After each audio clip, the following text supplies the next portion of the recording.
Step into Value Zone Hypermart Bhatancheru. మీ profile తెలుసుకున్న తర్వాత నేను షాక్ అయ్యా కొంచెం. ఎందుకని? ఏ జాగువారు, ఏ బెంట్లీలోనో, ఏ బెంజ్లోనో, ఏ చార్టర్డ్ ఫ్లైట్లోనో హ్యాపీగా ఎంజాయ్ చేస్తారు లైఫ్ని. కొన్ని వేల కోట్లు ఉంచుకొని ఏం చేసుకుంటాం మనం? ఉన్నాయి, బాగానే చెప్పుకోదగ్గనే ఉన్నాయి. అంటే ఈ హాస్పిటల్స్ పెట్టాలన్న ఆలోచన ఎవరిది మరి? ఆ తపనతోటి విరించి హాస్పిటల్ పెట్టడం జరిగింది. నిజంగా ఆ రోడ్లో వెళ్తుంటే శ్రీపురం గోల్డెన్ టెంపుల్ చూసిన ఫీలింగ్ ఉంటుందమ్మా. ఎవరి ప్లాన్ అది? గోల్డ్ కలర్ వేయాలి, హాస్పిటల్ ఇలాగే ఉండాలని ఎవరు చెప్పారు? హాస్పిటల్ అనకండి, call it as a health resort. బిల్లులు తడిసి మోపడంత అవుతుంది అని కూడా కావాలని ఆ టైంలో, మరి I don't know exact reason అయితే నాకు తెలియదు. మిమ్మల్ని ఏమన్నా కొంచెం డౌన్ చేయాలని ఆ టైంలో ఏమన్నా అది చేశారా? మిమ్మల్ని ఇష్టపడిన వాళ్ళు, మీ శత్రువులు అనిపించి నేను అడిగా. I was probably one of those first people to even start treating people without any isolation. ఎవరికి కష్టం అనిపించిందో, ఎవరికి ఇబ్బంది అనిపించిందో వాళ్ళ మానవ ప్రయత్నం వాళ్ళు చేశారు. ఒక మాట నేను విన్నాను, ఇంకా ఎవరైనా కానీ దాతలు ఇచ్చినప్పటికి కూడా ఇంకా చేస్తాను నేను సేవ అని. ఎందుకు వాడాల్సి వచ్చింది అది? అంబానీ డబ్బుల మీద దేశమంతా రన్ అవ్వాలిగా మరి చారిటీ. ఫ్యూచర్ ఏమన్నా పొలిటికల్ గా ఎంట్రీ ఇచ్చే అవకాశం ఉందా? ఎందుకు నిలబడకూడదు? అగర్ మౌకా మిలా తో పీछे हटने की तो बात नहीं.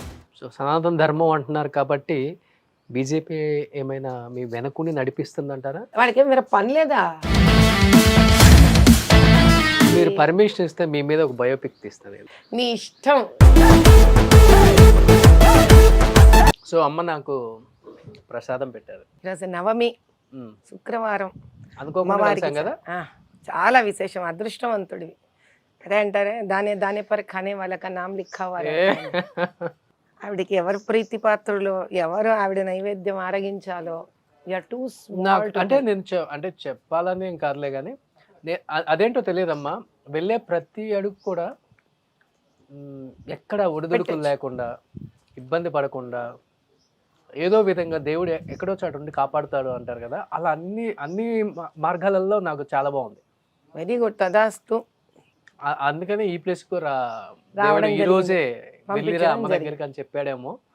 నాకైతే చాలా హ్యాపీ అనిపించింది చూడగానే. ఇంకోటి ఏంటంటమ్మా, మీ ప్రొఫైల్ తెలుసుకున్న తర్వాత నేను షాక్ అయ్యా కొంచెం. ఎందుకని? అదేంటి ఈ ప్రొఫైల్ ఉన్న వాళ్ళు లైఫ్ను ఫుల్గా ఎంజాయ్ చేద్దాం, ఏ జాగువారు, ఏ బెంట్లీలోనో, ఏ బెంజ్లోనో, ఏ చార్టర్డ్ ఫ్లైట్లోనో, ఓన్ ఫ్లైట్లో వెళ్తారు, హ్యాపీగా ఎంజాయ్ చేస్తారు లైఫ్ని. కొన్ని వేల కోట్లు ఉంచుకొని ఏం చేసుకుంటాం మనం, వీ షుడ్ ఎంజాయ్ అనే దాంట్లో ఉంటారమ్మా. మీరు ఇప్పటికీ చీర మడిగట్టుకోవటం ఏంటి ఇది? అంటే ఫస్ట్ నుంచి మోస్ట్ ఆఫ్ ది టైం అయితే చెప్పులు కూడా ఉండవు నాకు. చెప్పులు కూడా వేసుకోరా? మోస్ట్ ఆఫ్ ది టైం ఉండదు. మడి చీరలో ఎప్పుడు ఉన్నా మామూలు చీర కట్టుకుంటే చెప్పులు వస్తాయి తప్ప మడి చీరలో ఉన్నంతసేపు చెప్పులు ఉండవు. అంటే మీకు ఇందాక అదే చెప్తున్నా, నేను చాలా సామాన్యమైన మధ్య తరగతి అంటే ఇంకా లో మిడిల్ క్లాస్ ఫ్యామిలీ నుంచి వచ్చాను. రావటం మా నాన్నగారికి 110 రూపాయలు ఎంతో జీతం అంట. 9 మంది మా నాన్నగారి మీద బాధ్యత ఉండింది ఆయనకి చూసుకోవడానికి. 70 స్క్వేర్ యార్డ్స్ ఇల్లు మాది. అంటే నాకు లెక్క తెలిసి ఇప్పుడు ఇంత నిజంగానే మనం కూర్చుని రాముడి పాకంతా. కానీ ఇప్పుడు 7,000 స్క్వేర్ ఫీట్ లో కూడా ఇల్లు ఉండే అంత ఇచ్చారు దేవుడు. 7,000 ఏమొచ్చింది, ఇంకా ఎక్కువ ఉంటుంది. ఏం చేసుకుంటా అంటే ఒక 5,000 కోట్లకు ఉంటుందా ప్రాపర్టీ? అంత ఉండదులే నాన్న, అంత ఉండకపోవచ్చు కానీ ఉన్నాయి, బాగానే చెప్పుకోదగ్గనే ఉన్నాయి. ఆ లెక్కలు ఏ రోజు వెయ్యాలని అనుకోలేదు నేను. సార్ ఎలా రిసీవ్ చేసుకుంటారు మీరు వెళ్ళే ఈ మార్గాన్ని? ఆయన కూడా పాజిటివ్గా తీసుకుంటారా, లేకపోతే ఎందుకు కష్టపడటం? ఒకటైతే ఉంది, ఆయన ఒక పెద్ద దేవుడు, భక్తి, ఇటు పక్కన ఇన్క్లినేషన్ తక్కువ, కానీ విపరీతమైన మాధవ సేవను నమ్ముతారు ఆయన. చాలా ఈ believes in being a self made man, స్వయం కృషి మనిషి. కొంచెం ఇటు పక్క ఇన్క్లినేషన్ తక్కువ, కానీ అపరదానకర్ణుడు ఆయన. నాకన్నా ఎక్కువ. ఎవరైనా వెళ్ళి ఆయనను అడిగితే, నాకు తెలిసి మా ఇన్నేళ్ల వివాహ జీవితంలో ఆయన నో చెప్పంగా నేను ఈ రోజు దగ్గర ఒక్కసారి కూడా వినలా. ఓకే. కుల మత భేద విచక్షణాలేవి లేవు ఆయనకి. డాక్టర్ అమ్మ సార్? లేదని IITN మెడ్రాస్ నుంచి. అంటే ఈ హాస్పిటల్స్ పెట్టాలన్న ఆలోచన ఎవరిది మరి? ఆయనదే. అయిందే. ఫస్ట్ ఐటీ ఇండస్ట్రీలోకి వచ్చారు. Hmm. ఆ తర్వాత ఆయనదే సొంతంగా ఒక ప్రోడక్ట్ని తయారు చేసుకున్నారు. దాని తర్వాత కొంతకాలం తర్వాత ఆయన కనిపించింది ఏమని అని అంటే life is all about extension of life. అంటే ఎంత సుదీర్ఘకాలం మనం జీవించగలుగుతామో అప్పుడు కదా నువ్వు ఏమన్నా సాధించినట్టు గొప్ప అనిపించింది. ఓకే. డ్రగ్ డిస్కవరీలోకి వెళ్ళాలనుకున్నారు. బయోటెక్నాలజీ కంపెనీని పెట్టారు. డ్రగ్ తయారవుతుంది, ఎవరి మీద క్లినికల్ ట్రయల్స్ చేయాలంటే మళ్ళీ యానిమల్స్ మీద చేయాలని యానిమల్ హౌస్ పెట్టారు. ఆ తర్వాత ఎవరి మీద వెళ్ళాలి, పేషెంట్స్ మీద తెలియాలి కదా. డ్రగ్స్ ఏదైనా డ్రగ్ వేసుకుంటే మనం ఎక్కువ కాలం బతకాలంటే అలా అలా దేని మీద ఆధారపడకూడదని ఫస్ట్ ఒక చిన్న హాస్పిటల్, ఆ హాస్పిటల్లో అది బ్రిజిల్కోన్ బర్కత్పురాలో పెట్టాము.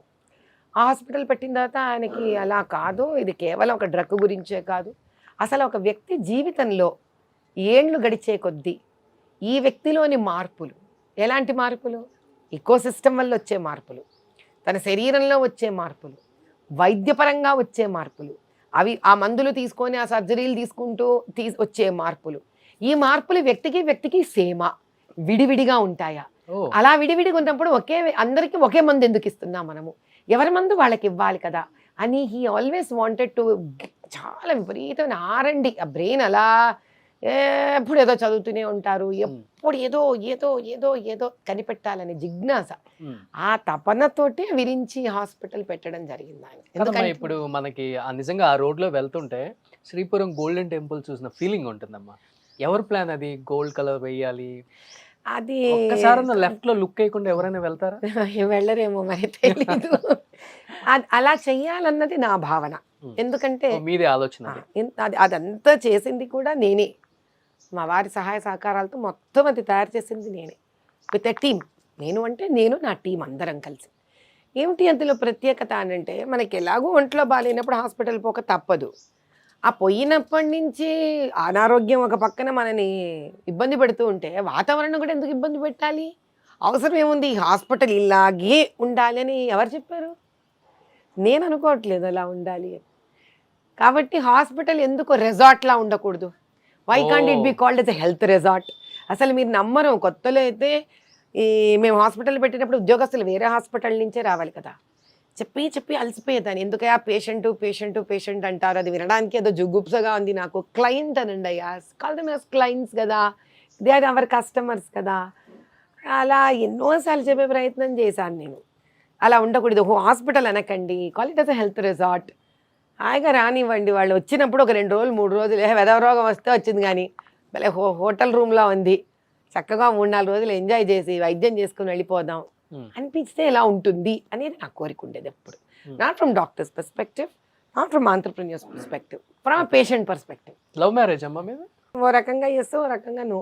అంటే పేపర్లో వారి యాడ్ వచ్చింది, మా నాన్నగారు చూసి చెప్పడం జరిగింది. తర్వాత మళ్ళీ వారు ఇష్టపడితే నేను సరే అనడం. అక్కడ మా ఇద్దరి ఇష్టాలు ప్రాధాన్యతని తీసుకెళ్ళాయి. తర్వాత ఇంకా పెద్దవాళ్ళు ఒప్పుకున్నారు. సారే ఫస్ట్ ప్రపోజ్ చేశారనుకోవచ్చు. అది తప్పే, ఓ రకంగా నేనే చేస్తుంటా. అంటే ఆయన పేపర్లో వేశారు, వేస్తే వెళ్ళి కలిసాము ఓ చోట. సో ఇప్పటికి అదే ప్రేమ అదంతా ఎవరికి బిజీ ఉందా లైఫ్ కదా, ఇప్పుడు టైం స్పెండ్ చేయగలరా? అంటే మా వారి గొప్పతనం అది. ఇన్ని ఏండ్లలో ఆయన ఏ రోజు అట్లా హడావిడిగా వెళ్ళిపోయి ఆఫీస్కి వెళ్ళిపోయే మనసులో మాకు ఎప్పుడు కనిపించలే. ఆయన ఇంటి నుంచి కదిలేదే 1 గంటకు. మంచి ఫేవరెట్ స్పాట్ ఏంటి సార్ తీసుకెళ్ళిన ట్రిప్లలో మీకు? అయ్యో చాలా ఉన్నాయి. మలేషియాలో లంకావి, స్విట్జర్లాండ్. నేను వెళ్ళా. దట్స్ ద ఫస్ట్ ప్లేస్ నాకు చాలా చాలా ఇష్టంగా, నేను మర్చిపోని శాండ్స్, ద వెరీ బ్యూటిఫుల్. దాని తర్వాత స్విట్జర్లాండ్,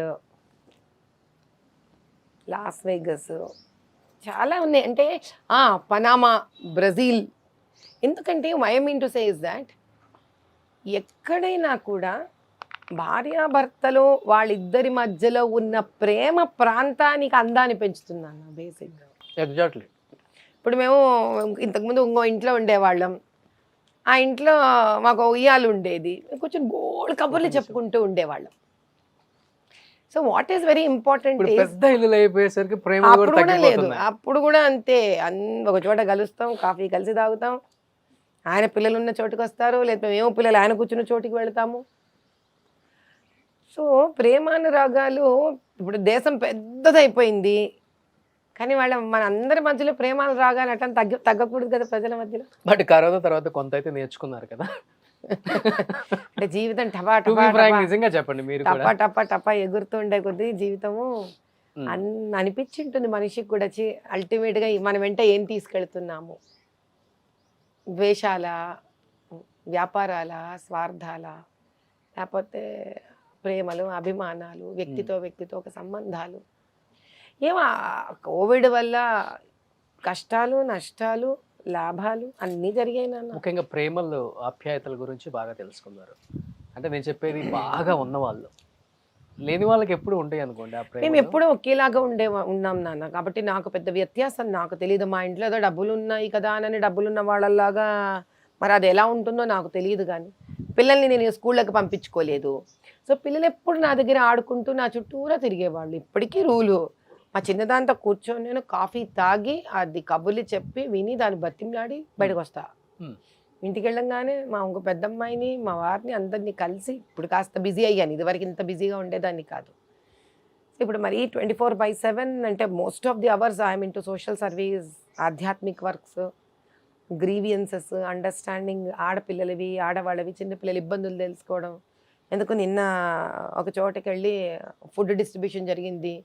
ఈరోజు చార్మినార్లో ఒక చోట పాపం ముస్లిమ్స్ అనాథాశ్రమం ఉంది, అక్కడికి వెళ్ళి బ్లాంకెట్స్ డిస్ట్రిబ్యూట్ చేస్తున్నాను ఈరోజు వెళ్ళి. చాలా హ్యాపీనెస్ వస్తాయి కదా ఇవన్నీ. చాలా సంతోషం ఎంత వస్తుంది. సంపాదించినా కానీ రాదమ్మా, రాదు.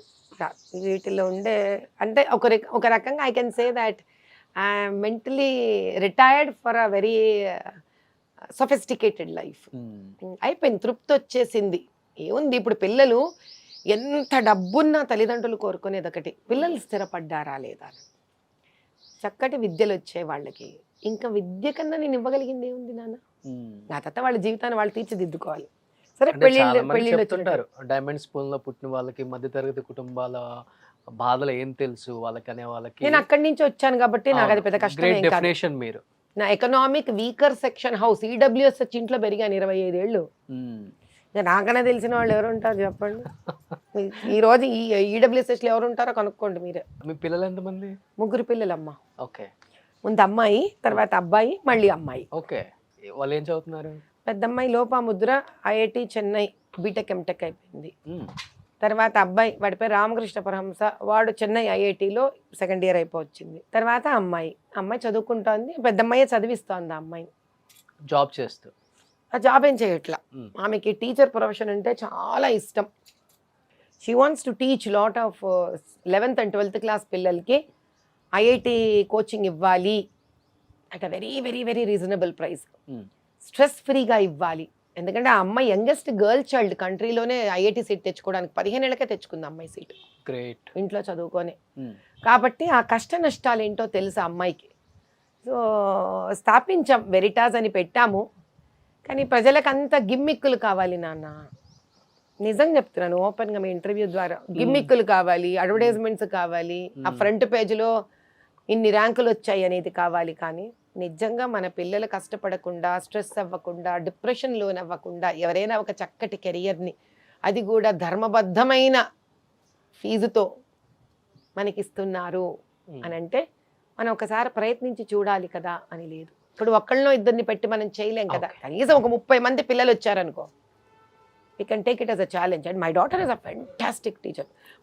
మా అమ్మాయికే చదువు చెప్తాంది, నేను అలాంటి దాన్ని మేము ఇంకో బయట ఎవరికైనా టీచర్లను పిలిపించి చెప్పండొచ్చుగా. ఇప్పుడు మీరు ఇంత సేవ చేస్తున్నారు కాబట్టి విరించి హాస్పిటల్స్ అని ఇంటర్నేషనల్ లెవెల్లో పెట్టారు. ఎక్విప్మెంట్స్ కూడా అదే స్థాయిలో ఉంది. అదే స్థాయి అందరికి తెలిసిన విషయమే.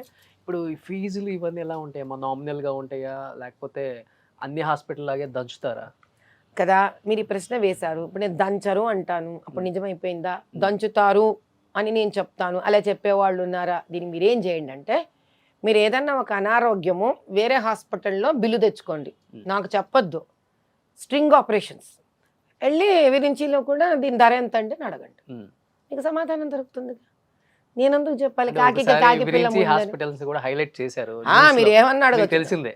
భలే అడగండి, నేనేం కాదను. బిల్లులు తడిసి మోపడి ఎంత అవుతుంది అని కూడా కావాలని ఆ టైంలో, మరి I don't know exact reason అయితే నాకు తెలియదు. నీ న్యూస్ లో చూసిందే బట్ ఈరోజు మీ హాస్పిటల్స్ అని తెలిసిన తర్వాత మీరు దేశం కోసం కానీ అండ్ ఇంతమందికి సేవలు చేస్తున్నారు కాబట్టి ఈ మార్గంలో ఉన్నారు కాబట్టి మిమ్మల్ని ఏమన్నా కొంచెం డౌన్ చేయాలని ఆ టైంలో ఏమన్నా అది చేశారా? మిమ్మల్ని ఇష్టపడిన వాళ్ళు మీ శత్రువులు అనిపించి నేను అడిగా ఈ క్వశ్చన్. మీరు ఏ ప్రశ్న అడగచ్చు, బికాజ్ మొన్న కూడా అదే వరకు అయిపోయింది. ఫండమెంటల్ రైట్ అడగాల.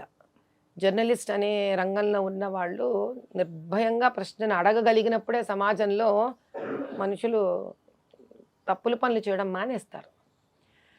అప్పుడు విరించి టైంలో విస్తృతంగా వెళ్తున్నాం మేము అందరికీ సేవలు ఇస్తూ. అసలు ముందు మన హాస్పిటల్కే వచ్చేవాళ్ళు ఎవరైనా. ఎందుకని?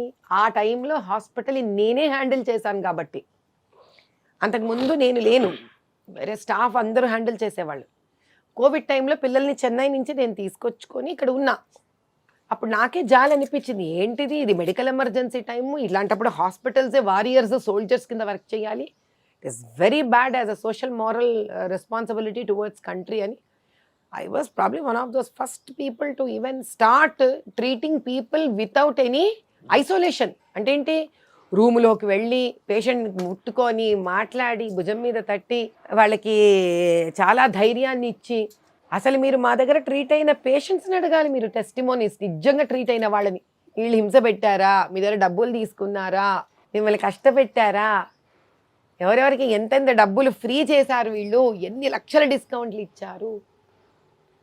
అసలు మా పేరు ఏ రోజు ఎవరు కంప్లైంట్లో లాడ్జ్ చేయలేదు, సేవ చేయించుకొని వెళ్ళిన వాళ్ళు. మేము వెళ్ళిన ఆ పద్ధతిని చూసి, సరే ఎవరికి కష్టం అనిపించిందో, ఎవరికి ఇబ్బంది అనిపించిందో వాళ్ళ మానవ ప్రయత్నం వాళ్ళు చేశారు. 2 సార్లు చేశారు. తెలుసుకున్నారా ఎవరు చేశారు? ఏం చేయాలి తెలుసుకొని నేను తెలుసుకున్నారా అంటున్నాను. ప్రయత్నం చేయాలి. ఓకే. అవసరం అనిపించలేదు నాకు అవసరం అనిపించలే. అంటే మీ ఎదుగుదలని ఓర్వలేని వాళ్ళు ఉన్నారని నమ్ముతున్నారు ఇక్కడ? ఎదగాలనుకున్నా ఎదుగుతున్న ఎవరిని చూసినా ఎప్పుడు సమాజంలో ఎవరో ఒకళ్ళు ఓర్వలేని వాళ్ళు ఉంటారు కదమ్మా. అది విశేషం ఏంటి, విచిత్రం ఏంటి? కానీ తిప్పుకొట్టే ప్రయత్నం కూడా చేస్తుంటాం కదా మనం. నేను చెయ్యను నాన్న, నా మనస్తత్వం అది కాదు. అందులో టైం వేస్ట్ చేసుకోను నేను. They will repent one day. ఎలా ఉండకూడదో నేర్చుకున్నారు. ఎలా ఉండకూడదో నేర్చుకోలేదు. ఇప్పటికే అంతే పిచ్చిదాన్ని, అలాగే సహాయపడుతుంటాం. భార్య భర్తలు నమ్మేస్తారు. అది ఇప్పటికీ పోలేదు. కానీ కొంచెం జాగ్రత్తగా ఎలా ఉండాలి. ఎందుకంటే నేను ఒక వ్యక్తి దగ్గరికి వస్తున్నానంటే ఏదో వచ్చేసి 4 క్వశ్చన్స్ అడిగేసి వెళ్ళిపోయే టైప్ కాదు. రీసెర్చ్ చేస్తాను ఆ వ్యక్తి గురించి, తను ఏంటి, తన ప్రొఫైల్ ఏంటి, ఎలా వచ్చారు, ఎక్కడి నుంచి వచ్చింది, ఎక్కడి నుంచి వస్తే ఏం చేస్తున్నారు, ప్రజలకు ఏం చేశారు, సొసైటీకి ఏం చేస్తున్నారు అనేది చాలా ఇంపార్టెంట్ నాకు. అండ్ నేను కనుక్కున్న దాంట్లో మంచిగా 2 ట్రస్టులు పెట్టారు. కొన్ని లక్షల మందికి ఉపాధి ఇస్తున్నారు. అట్ ది సేమ్ టైం నామాలు 1008 ఉంటాయి. ఆ 1008 మంది ఆడబిడ్డలకి ఫ్రీ డెలివరీస్ చేయించాలనేది మీ సంకల్పం జరుగుతూ ఉంది. అండ్ వచ్చిన రూపాయలో ఒక ₹10 సొసైటీ కోసమే చేయటం తప్పితే ఏదో మన అకౌంట్లో ఉంచుకుందాం ఒక 10 ల్యాండ్లు. మా అకౌంట్స్ అన్ని ఓపెన్ అకౌంట్స్ నాయన, మావన్నీ ట్రాన్స్పరెంట్ ఇన్కమ్ ట్యాక్స్ కడతాం. సో ఇలా చేస్తున్నప్పుడు ఆటోమేటిక్గా బురద తల్లటం కామన్ ఇలాంటి వాళ్ళ మీద అనిపించింది నాకు.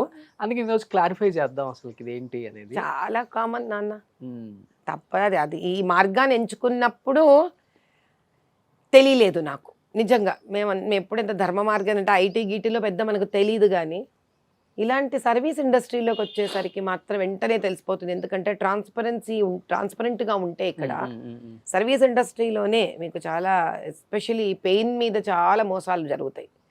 ఎప్పుడైతే మేము ట్రాన్స్పరెంట్ హెల్త్ ఇండస్ట్రీని ఎస్టాబ్లిష్ చేయాలనుకున్నాము, ఇనీషియల్గా ఏదో జరుగుతా నిదానంగా వెళుతోంది. కోవిడ్ వచ్చేసరికి నేను అగ్రెసివ్గా ఒక సోల్జర్ లాగా వర్క్ చేసేసరికి and I'm devil at work. రోజుకి 13, 14 గంటలు, 15 గంటలు కూడా పనిచేసేదాన్ని నేను కోవిడ్ టైంలో. అర్ధరాత్రి అపరాత్రి వెళ్ళిపోయేదాన్ని. రాక్షసత్వంగా ఏం చేస్తున్నారు, ఎలా చేస్తారు. మా ఎంప్లాయీస్ కూడా 1400 మంది ఎంప్లాయీస్ టైంలో కూడా, పీక్లో కూడా ఒక్క ఎంప్లాయీని కూడా మేము కోవిడ్ వల్ల పోగొట్టుకోలేదు. ఇది open record. On time salaries వచ్చాయి అప్పుడు అందరికీ. కోవిడ్ టైంలో అందరికీ ఆన్ టైం సాలరీస్. దాంతో neither the employee Nar their life partner ఎవ్వరూ పోలేదు కోవిడ్లో మా దగ్గర. అంత ట్రీట్మెంట్ ఇచ్చాం వాళ్ళకు కూడా. వాళ్ళని హాస్పిటల్లోనే ఐసోలేట్ చేసేసాం, సపరేట్ వింగ్ పెట్టి వాళ్ళకి. ఇప్పుడు దేవుడు అనుకున్న దానికన్నా ఎక్కువ ఇచ్చాడు ఒక రకంగా చెప్పాలంటే. మీరు చెప్పే లైఫ్ స్టైల్కి ఇప్పుడు లైఫ్ స్టైల్కి నేను చెప్తున్నాను. మనం అనుకుంటే మన దాంట్లో నుంచి తీసి పెడతా ఉండొచ్చు, వచ్చే ఇన్కంలోనో ఇంట్రెస్ట్లో రకరకాలుగా. అలాంటిది ఒక మాట నేను విన్నాను మీరు మాట్లాడే మాటల్లోనే. ఇంకా ఎవరైనా కానీ దాతలు ఇచ్చినప్పటికి కూడా ఇంకా చేస్తాను నేను సేవ అని ఎందుకు వాడాల్సి వచ్చింది అది? అంటే ఏమవుతుందంటే నాన్న, అర్థం పరమార్థం ఎస్ ఎలా ఉంటుంది అని అంటే, ఇప్పుడు ఒక సిస్టము, ఒక ఆర్గనైజేషను, ఒక కంపెనీలో నుంచి మనకు వచ్చే ఒక ఏదైనా కూడా it is a limited form, కొంత ఉంటుంది అది. కానీ మనం అనంత కోటి మందికి సేవ చెయ్యాలి అని అంటే అనంత కోటి మందికి చేసేంత స్థాయిలో అన్న వ్యాపారం వెళ్ళిపోవాలి. ఒక వ్యక్తి కష్టార్జితం మీద అందరికీ చేసేయగలిగితే, ఇప్పుడు అంబానీ డబ్బుల మీద దేశమంతా రన్ అవ్వాలిగా మరి చారిటీ, అవునా కదా? చారిటీ అనేది ఒక వ్యక్తి కొంత పాళ్ళు. ఇప్పుడు 1008 డెలివరీస్ డిక్లేర్ చేశాను, కానీ అక్కడ నేను డిక్లేర్ చేసినప్పుడు అవసరార్థం ఉన్నవాళ్ళు డెలివరీ కోసం రారు. ఒక్కసారి అమ్మా మీరు ఇది చేస్తామన్నారు, ఎందుకు చేసే మనసు ఈవిడి దగ్గర ఉంది అని తెలుసుకొని డెలివరీ వాళ్ళే వస్తారా? రారు. ఇంకో అవసరం ఉన్న వాళ్ళు వస్తారు. అలా నాకు క్యాన్సర్ అవసరం వాళ్ళు కూడా వచ్చారు. బయట వాళ్ళు అన్ని చోట్ల కనుక్కొనేస్తే 6 లక్షలు అన్నారు. మరి మా దగ్గర మేము ఏం చేస్తాం, ట్రస్ట్ కొంత డబ్బులు వేసుకొని విరించి కొంచెం ముందుకు వెళితే హాస్పిటల్ నుంచి ఒక సహకారం దొరికితే వాళ్ళు 1 లక్ష రూపాయలు వేసుకున్నారు. 5.5 లక్షలు ఎక్కడా? 1 లక్ష రూపాయలు వాళ్ళు వేసుకోవడం ఎక్కడ?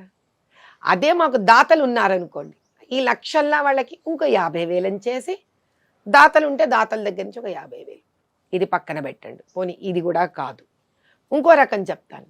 ఇప్పుడు మేము చాలామందికి ఏం చేస్తాము, ఒక ఉద్యోగ సదుపాయం కల్పించే లోపల ఒక నెల రోజుల రేషన్ ఇస్తుంటాను. అంటే ఈ 30 days ఆ ఇంట్లో భోజనం జరుగుతూ ఉంటే ఒక ఫస్ట్ పీస్ ఆఫ్ మైండ్ వస్తుంది ఆ ఇంటికి.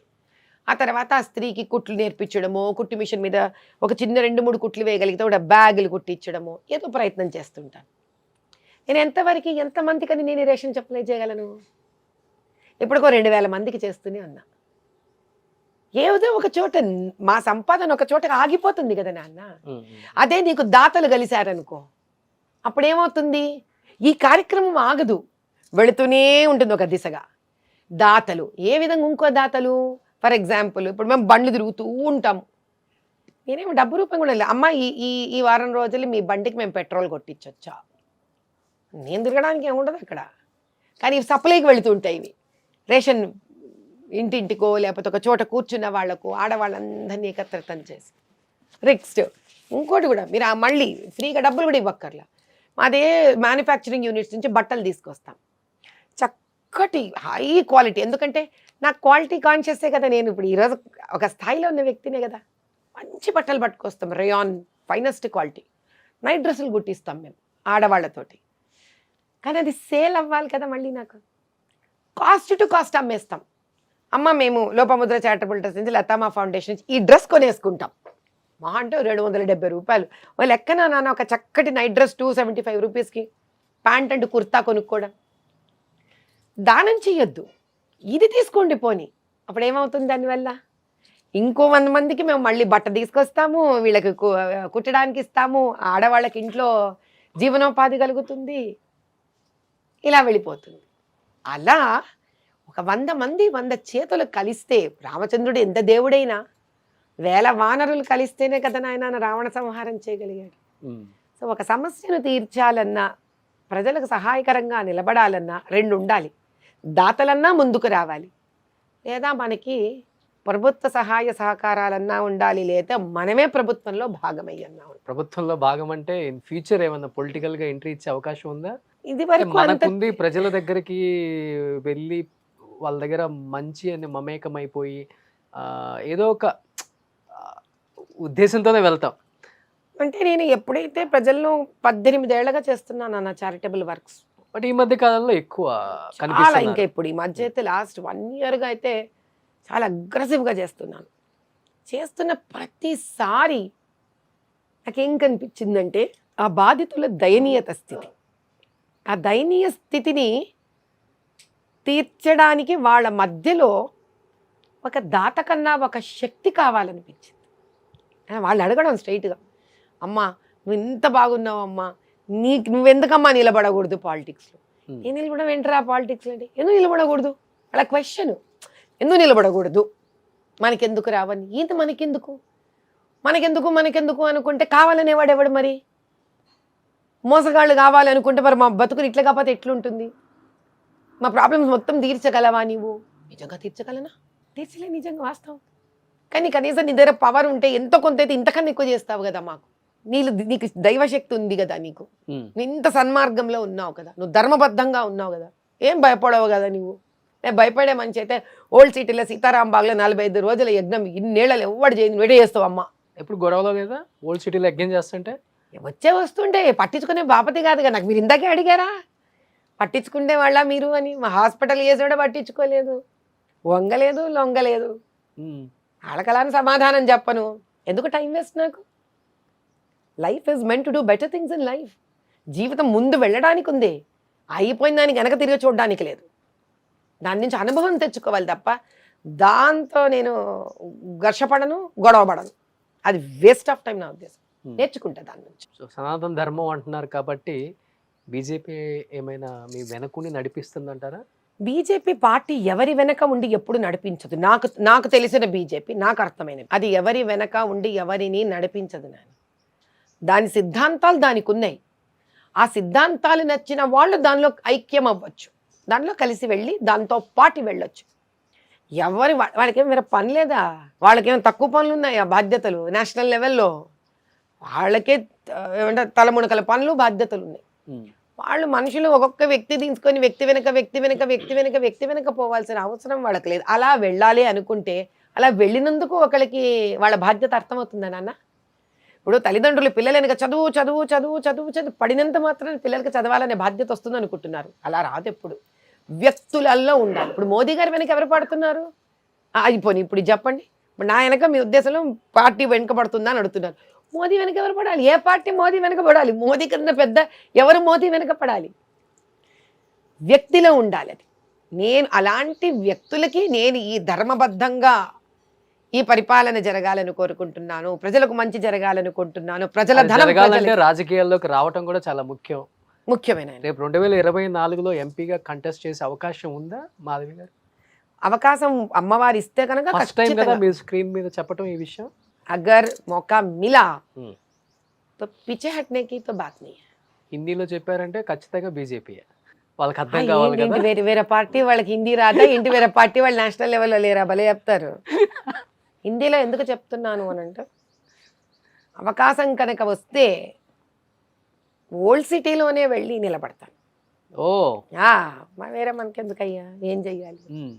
ఓల్డ్ సిటీలో వేస్తే గెలుస్తారా మీరు ఎంపీగా? స్వామి భగవద్గీతలో శ్రీకృష్ణుడు మాట చెప్పాడు, రిజల్ట్తో నీకు ప్రసక్తి లేదు, నీ కర్మ నువ్వు చేసుకుంటూ వెళ్ళన్నాడు. నా పని నేను చేసుకుంటూ వెళ్తాను.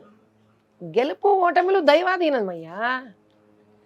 I never have expectations on the result. ఇప్పుడు మీ ఇంటర్వ్యూ వస్తుంది, వ్యూవర్స్ కోసం చేస్తానా? వ్యూవర్స్ ఇంత తిరుగుతారా అని చేస్తానా? చెయ్యను నేను. మీరు అడిగిన ప్రశ్నకి ధర్మబద్ధమైన జవాబు నేను ఇవ్వగలిగితే ఇస్తానప్ప, ఇవ్వకపోతే ఇవ్వలేను నాయన.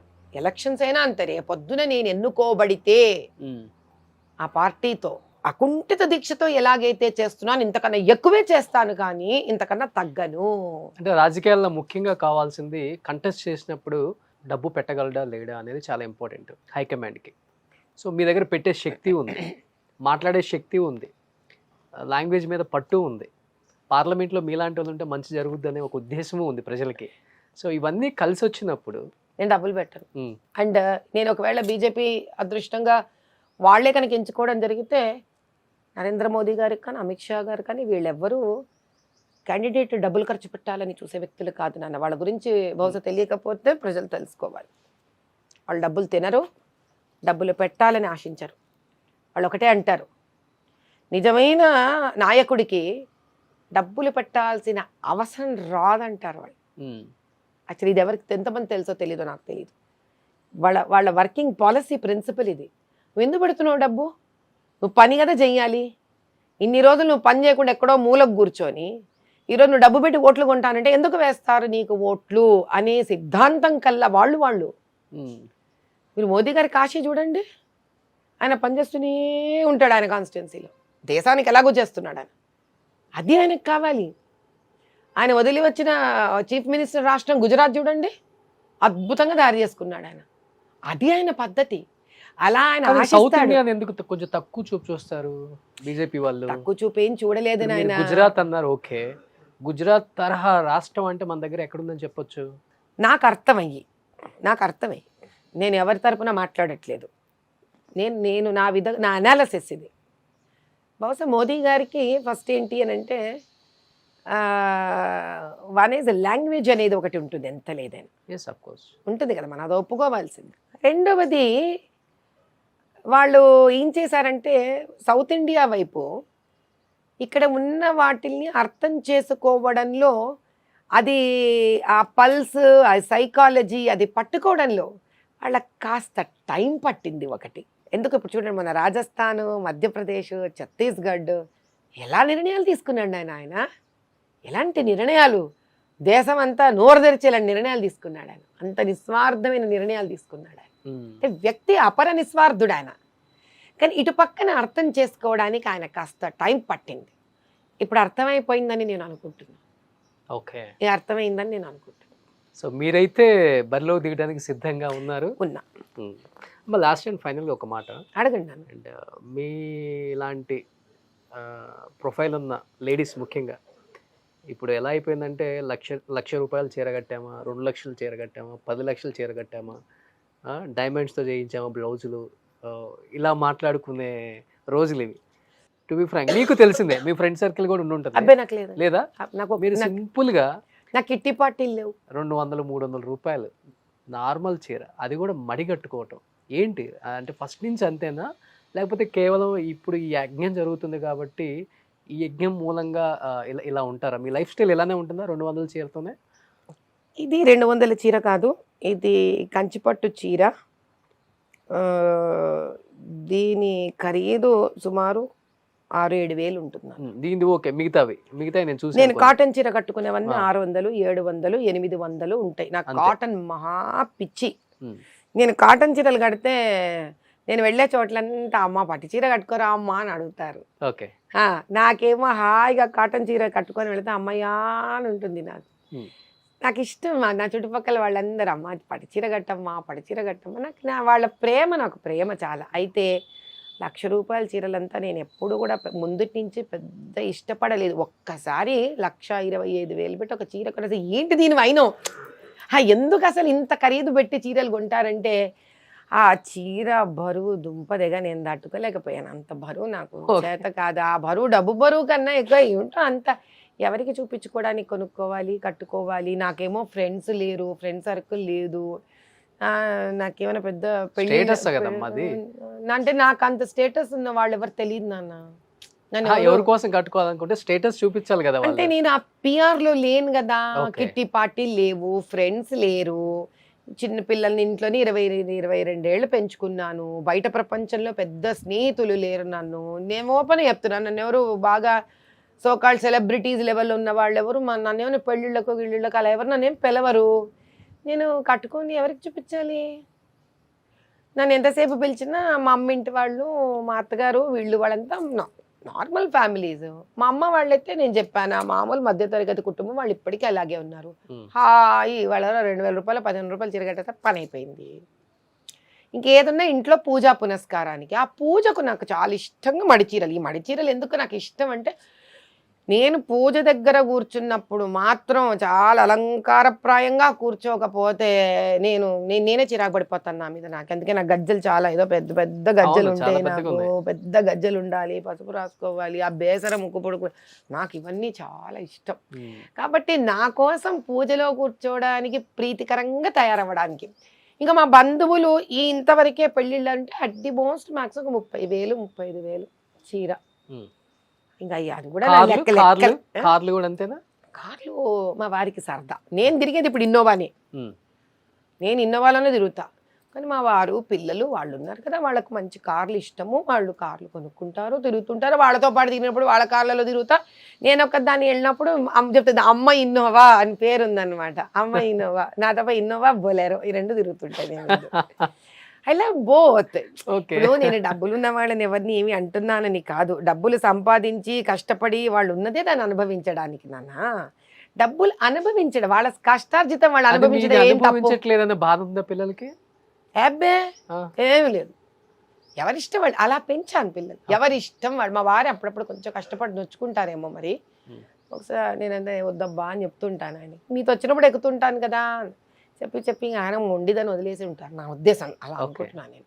వాళ్ళకి వెళ్ళినప్పుడు వాళ్ళకి నచ్చినట్టు, వాళ్ళ కార్లు, వాళ్ళ బట్టలు, వాళ్ళ విధి. నేను పోయినప్పుడు నా పద్ధతి. అందుకే ఒకళ్ళని అర్థం చేసుకుంటాం, కుటుంబం నన్ను కుటుంబాన్ని. డబ్బులున్న వాళ్ళైనా కూడా వాళ్ళు పాప అంత కష్టపడిందే లక్షణంగా నగలేసుకోవడానికి, పెద్ద పెద్ద చీరలు కట్టుకోవడానికి. ఎన్నన్నా చేసుకోండి, మీ కష్టార్జితం మీరు అనుభవించండి. కానీ జీవిత మార్గంలో కొంత పాళ్ళు మనము ధర్మం అనేది చెయ్యాలి, ఒకళ్ళకి పెట్టాలి తీసి. ఎందుకు? ఈ జీవితం ఏదైతే మనం ఈరోజు అనుభవిస్తున్నామో, ఈ జీవితము పూర్వకర్మ ఫలితము, ఆ జన్మలో వదిలేసిన శేష కర్మాలు, మన తాత ముత్తాతల నుంచి వచ్చే పితృదోషాలు, పితృకర్మలు, ఓ 10 ఏళ్ల వయసు మన తల్లిదండ్రుల కర్మలు, ఓ 10 ఏళ్ల వయసు నుంచి ఈరోజు వరకు మనం చేసే కర్మలు, వీటిల ఫలితమే మనం అనుభవించే బాధలు, కష్టాలు, నష్టాలు. ఇది క్లీన్ చేసుకోవడానికే జీవితం సరిపోవట్లేదు కదా. అలాంటప్పుడు మనం ఒక పాలు ఎవరికన్నా ఇస్తూనే ఉంటే కదా మన కష్టాలకు అది కూడా క్లెన్జింగ్ సిస్టమ్ లాగా తయారవుతుంది. సో దట్ జరుగుతున్న కాలము మనం వచ్చే జన్మెట్లో చూడలేదు, కనీసం ఈ కాలంలో అయినా త్వరగా ఇట్ ఈస్ బిలీవ్డ్ దట్ కర్మ ఫలితం తగ్గిపోతూ ఉంటుంది. భవిష్యత్తు వర్తమానాన్ని జల్లెడ పట్టేశారు అసలు మీరు. గ్రేట్ అమ్మా, నిజంగా మీలాంటి గొప్ప లేడీని కలవటం చాలా హ్యాపీ అనిపించింది. సినిమాలు చూస్తుంటారా ఎప్పుడన్నా? అన్ని పాత సినిమాలు బాగా ఇష్టం నాకు. 1-2 ఏం చూడరు? చూస్తాను, అది మా పిల్లలు మా వారు పెట్టినప్పుడు చూస్తాను. మా పిల్లలు కొంచెం తక్కువ పెడతాను, ఎందుకంటే వాళ్ళకి విసుగు ఈ కొత్త సినిమాలు. అలా పెంచేశాను నేను, మోసం చేశాను వాళ్ళని పాపం. ఓకే. ఏదో యానిమేలు గిన్మేలు అవేవో ఫారిన్ అన్నీ చూస్తారు. ఆ తర్వాత మంచి సినిమా ఏదన్నా కుటుంబం అంతా కూర్చొని చూడగలిగిన చక్క.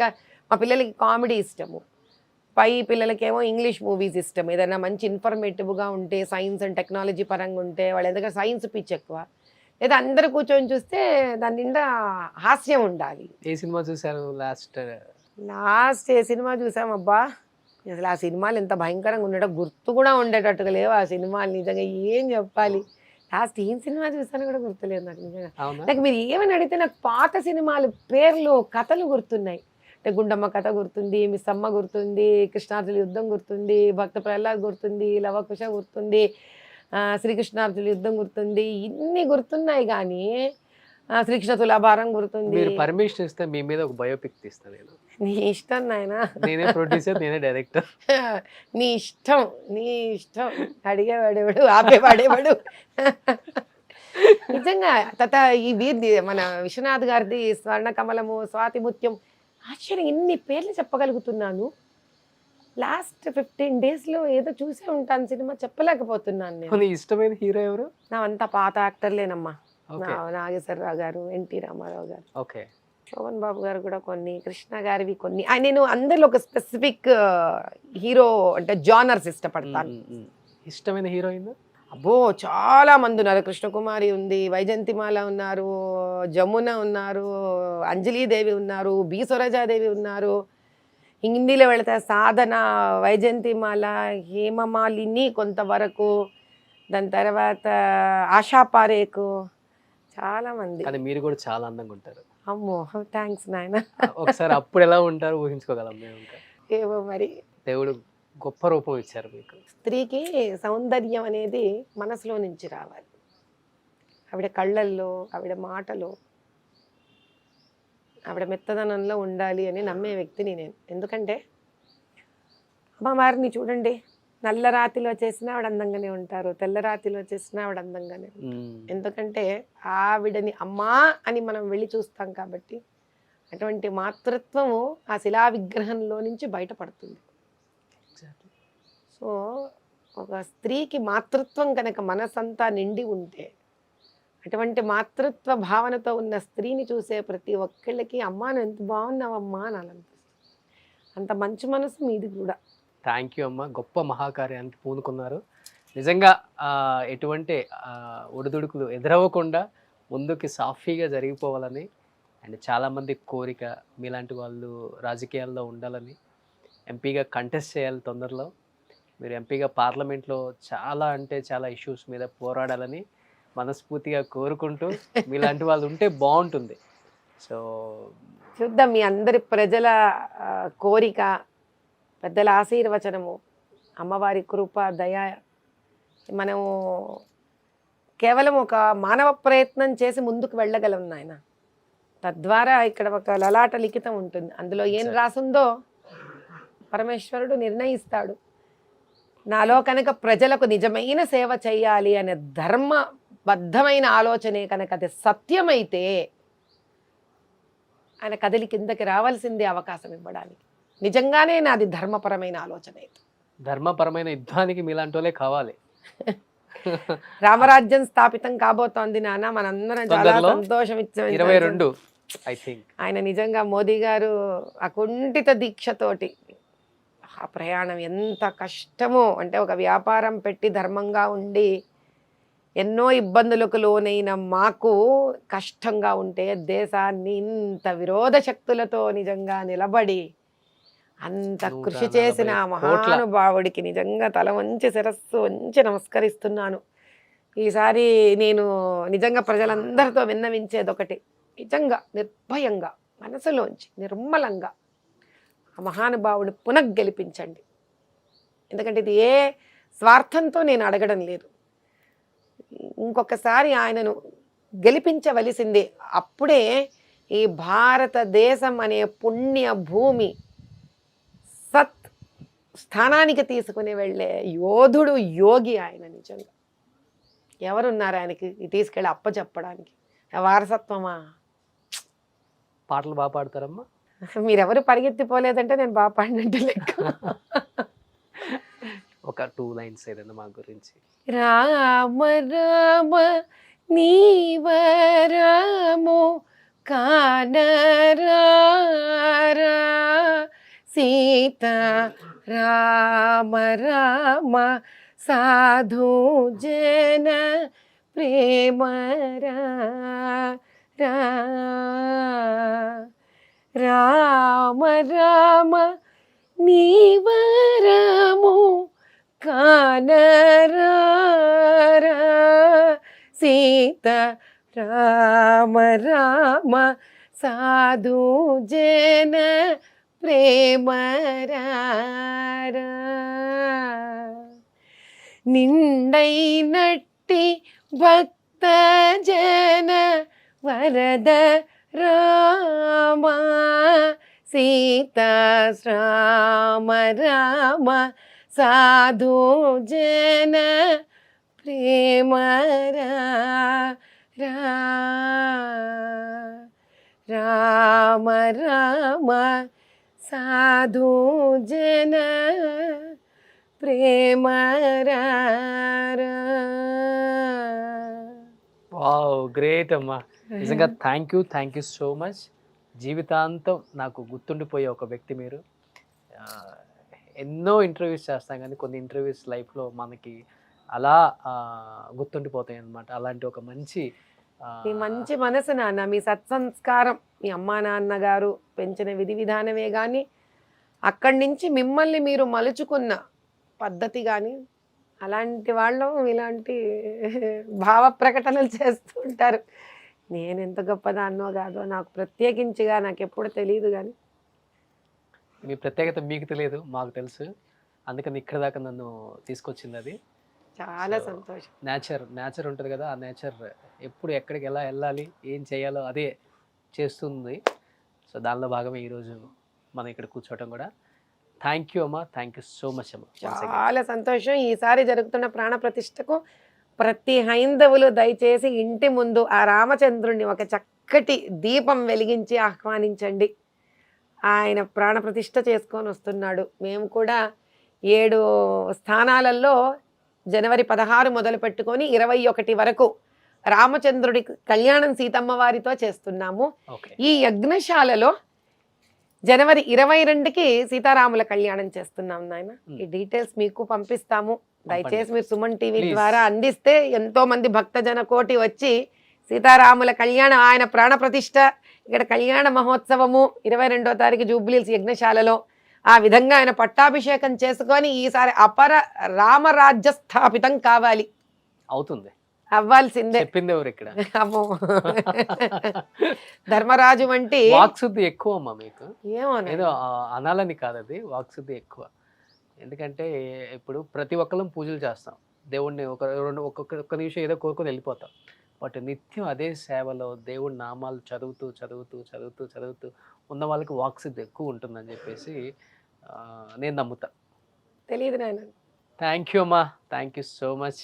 చాలా ఒక మంచి ప్లేస్ విజిట్ చేశాను, ధన్యమైంది జీవితం అనుకుంటాను నేను. అప్పుడప్పుడు వస్తాం మేము కూడా. తప్పకుండా రండి. This is all your place. ఎన్నిసార్లు రావచ్చు, ఎంతమంది నన్ను తీసుకుని రావచ్చు. Thank you so much.